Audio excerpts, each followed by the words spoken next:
Welcome all of you to the Pradis institute of education. आज आप सबको हम पपेट शो के द्वारा बताएंगे कि दशहरा क्यों मनाते हैं, है ना। कैसे राम ने बुराई का अंत करके अच्छाई पर विजय पाई थी।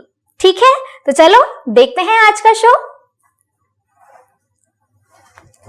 सरयू नदी के किनारे एक सुंदर नगर था अयोध्या, जहां पराक्रमी राजा दशरथ का राज था। यज्ञ से उन्हें 4 पुत्रों की प्राप्ति हुई, राम, लक्ष्मण, भरत और शत्रुघ्न। शिक्षा प्राप्त करके राजकुमार अयोध्या आए, उनका विवाह हुआ, परंतु माता कैकेयी ने राजा दशरथ से वचन ले लिया कि भरत राजा बनेगा और राम को 14 वर्ष का वनवास मिलेगा।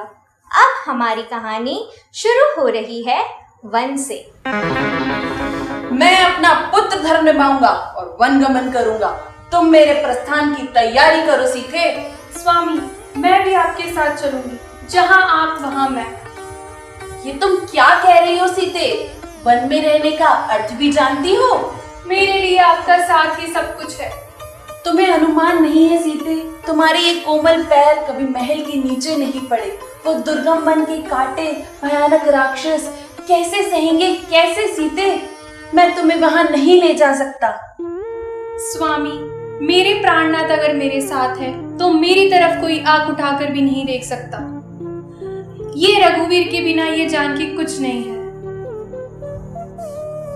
भैया, मैं भी आऊंगा आपके साथ। आपके बिना मैं कैसे जीवित रहूंगा? आप मेरे भगवान हैं भैया, मुझे भी ले चलिए। नहीं लक्ष्मण। नहीं भैया, मैं भी जाऊंगा आपके साथ। आप ही ने कहा था जहां राम वहां लक्ष्मण। आप लक्ष्मण को राम से कब से अलग समझने लगे? अगर आप मुझे लेकर नहीं गए तो मैं यही महल में अपने प्राण त्याग दूंगा। ठीक है, वन के लिए प्रस्थान करते।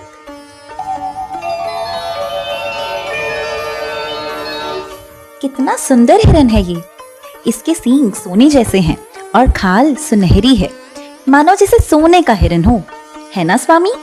हाँ बिल्कुल सीते। किसी भी प्रकार स्वामी आप हिरन को पकड़ लाइए। क्या करोगे तुम इस हिरन का? मैं इसे अयोध्या ले जाऊंगी। हाँ हाँ ठीक है सीते।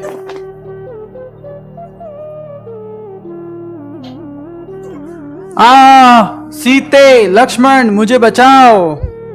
ये कैसी आवाज थी? भ्राता लक्ष्मण, भ्राता लक्ष्मण। जी भाभी। क्या आपने सुनी इनकी पुकार? लगता है ये संकट में है, जाइए उन्हें बचाइए। भाभी मुझे जाने की जरूरत ही नहीं है, भैया कभी संकट में आ ही नहीं सकते। मैं आपको अकेला छोड़ के कहीं नहीं जा सकता। लगता है तुम डर गए हो लक्ष्मण। क्या बोल रही हो भाभी? अपने भैया के सामने वीरता दिखाते हो, समय आया तो डर गए। मैं बस भैया की आज्ञा पालन कर रहा हूँ। नहीं लक्ष्मण, तुम जाओ और उनके प्राण बचाओ। सकुशल उन्हें मेरे पास ले आओ। ठीक है भाभी, मैंने ये लक्ष्मण रेखा बनाई है, इसे आप पार मत करिएगा। जो भी इसे पार करेगा वो भस्म होगा।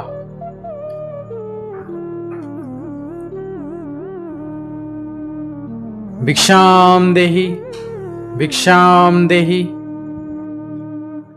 प्रणाम महाराज, ये लीजिए ऋषिवर अन्न और फल। प्रणाम। ऋषि लक्ष्मण रेखा को पार नहीं कर पाता।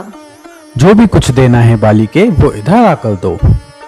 क्षमा करिए महाराज, मैं किसी कारणवश उस पार नहीं आ सकती।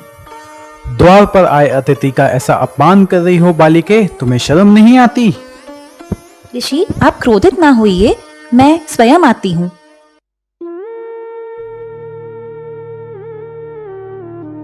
कौन हो तुम? मैं हूँ रावण, लंकेश्वर रावण। तुम बहरूपिये, दुष्ट, हट जाओ मेरे सामने से। सीते, तुमने लक्ष्मण रेखा पार कर ली है, अब तुम्हें रावण से कोई नहीं बचा सकता। स्वामी, भ्राता लक्ष्मण, बचाओ। मैं हूँ रावण, लंकेश्वर रावण। मेरे पास है अपार शक्ति। मैं हूँ शक्तिशाली, बुद्धिशाली, बुद्धिमान रावण। हा हा हा हा हा। अब तुमने लक्ष्मण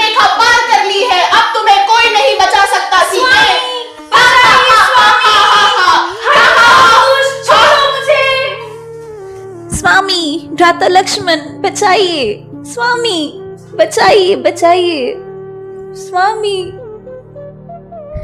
अब हमारी कहानी थोड़ी आगे बढ़ चुकी है। रावण ने सीता का अपहरण कर लिया है। यहाँ राम और लक्ष्मण बहुत ज़्यादा चिंतित हैं और राम चाहते हैं कि बजरंगबली हनुमान जी उनकी सहायता करें और सीता तक उनका संदेश पहुँचाएं। हनुमान, मैं चाहता हूँ कि आप जाएं और स्वयं देख कर आएं कि सीता ठीक है कि नहीं। जो आज्ञा प्रभु। जय श्री राम।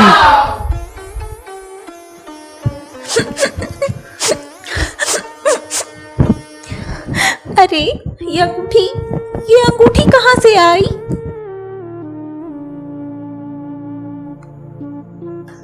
प्रणाम माते। प्रणाम। ये स्वयं प्रभु श्री राम ने आपके लिए भेजी है। वे आपके लिए चिंतित हैं, परंतु आप घबराइए नहीं, वे स्वयं आएंगे और आपको सुरक्षित लेकर जाएंगे। तो जैसा कि आप सब देख रहे हैं, हनुमान जी ने अपने प्रभु राम का संदेश सीता माता तक पहुंचा दिया है और अब राम अपनी वानर सेना के साथ आएंगे और सीता माता को सुरक्षित अपने साथ ले जाएंगे। हा हा हा हा हा हा हा। है किसी में इतनी हिम्मत जो रावण से युद्ध कर सके? मैं स्वयं युद्ध भूमि में खड़ा हुआ हूँ। कहाँ है वो वनवासी राम? उसको युद्ध करने की बहुत आकांक्षा है। हाँ रावण, तुम परम शक्तिशाली हो, लेकिन दुख तो इस बात का है कि तुमने अपनी शक्तियों का प्रयोग अधर्म के कार्यों में किया है। इस वजह से तुम्हारी ये दुर्दशा हो चुकी है। दुर्दशा? तुम्हारी या हमारी? एक भटके हुए वनवासी को एक राजा जिसके पास सब कुछ है दुर्दशा लग रही है। हा हा हा हा हा हा हा। तुझ जैसे दुराचारी को एक समय पर आभास हो जाता है कि उसका अंतिम समय आ चुका है और वो एक काया सांप की तरह बिल ढूंढता है और उसे कहीं सुरक्षा नहीं मिलती है। इसी अवस्था को दुर्दशा कहा जाता है रावण।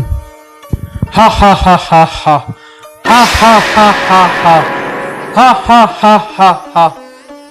राम जी की काफी कोशिश के बाद वो रावण का वध नहीं कर पाए, पर उसके बाद श्री राम ने आखिरी बाण उसकी नाभि पर चलाया और उसका वध हो गया, क्योंकि रावण की नाभि में थी उसकी जान। तो देखा आप सभी लोगों ने किस प्रकार राम ने रावण को मारा और किस तरह से जो है बुराई पर अच्छाई की जीत हुई और राम ने धर्म की स्थापना करी। तो इसीलिए हम मनाते हैं दशहरा। तो आप सभी को बहुत बहुत बहुत happy Dussehra to all of you. जय श्री राम। जय श्री राम।